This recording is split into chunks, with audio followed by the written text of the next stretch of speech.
Shalom. Present social మీడియాలో ఎక్కడ చూసినా కానీ Indian women cricketer Jemimah topic నడుస్తుంది. మొన్న జరిగిన ఇండియన్ వరల్డ్ కప్ సెమీఫైనల్స్ లో ఆస్ట్రేలియా వర్సెస్ ఇండియా.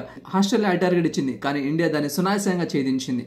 ఈ గెలుపులో ఒక జెమిమా పర్ఫార్మెన్సే కాదు కానీ అందరూ ప్రదర్శించడం వల్లనే ఇండియా గెలిచింది.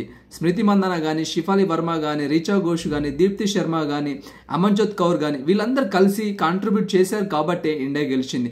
కానీ జెమిమా వీరికంటే ఎక్కువ ఆడడం వల్ల, ఎక్కువ స్కోర్ చేయడం వల్ల జెమిమాకి మ్యాన్ ఆఫ్ ది మ్యాచ్ వచ్చింది. జెమిమా యొక్క పర్ఫార్మెన్స్ గురించి అడిగినప్పుడు జెమిమా చెప్పిన ఆన్సర్ ఏదైతే ఉందో, నాకు సాధ్యం కాదు కానీ నేను ఆరాధించే క్రీస్తే నా వెనక ఉండి నడిపించాడు అనే స్టేట్మెంట్ ఇచ్చింది. ఈ స్టేట్మెంట్ ఏదైతే జెమిమా ఇచ్చిందో దాన్ని కొంతమంది మత పిచ్చోళ్ళు తను మత ప్రచారం చేస్తుంది అని ట్రోల్ చేయడం స్టార్ట్ చేశారు.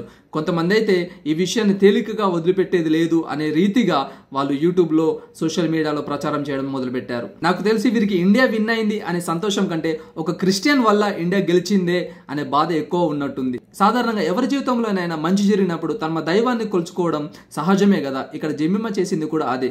కానీ కొంతమంది అంటున్నారు జెమిమా తన క్రీస్తు వల్లనే ఇండియా గెలిచింది అని అంటూ ఇండియా టీమ్ కి క్రెడిట్ ఇవ్వట్లేదని. దయచేసి యూట్యూబ్ లో బీసీసీఐ ఒక వీడియో పోస్ట్ చేసింది. డ్రెస్సింగ్ రూమ్ లో జెమిమా అందరి వల్లనే ఇండియా గెలిచింది అని జెమిమా చెప్పుకుంటూ వచ్చింది. దయచేసి ఆ వీడియో చూడండి. సంతోషకరమైన విషయం ఏంటంటే చాలా వరకు హైందవ సోదరులు కూడా జెమిమా చేసిన వ్యాఖ్యల్ని, జెమిమా ఇచ్చిన స్టేట్మెంట్ ని పాజిటివ్ గా తీసుకోవడం మొదలు పెట్టారు. ఇది సహజమే కదా, ఎవరైనా తమ దైవాన్ని కొలుచుకోవడం సహజమే కదా, తమ దైవాన్ని గుర్తు చేసుకోవడం సహజమే కదా అని చాలా మంది హైందవ సోదరులు కూడా దీన్ని పాజిటివ్ గా తీసుకోవడం స్టార్ట్ చేశారు.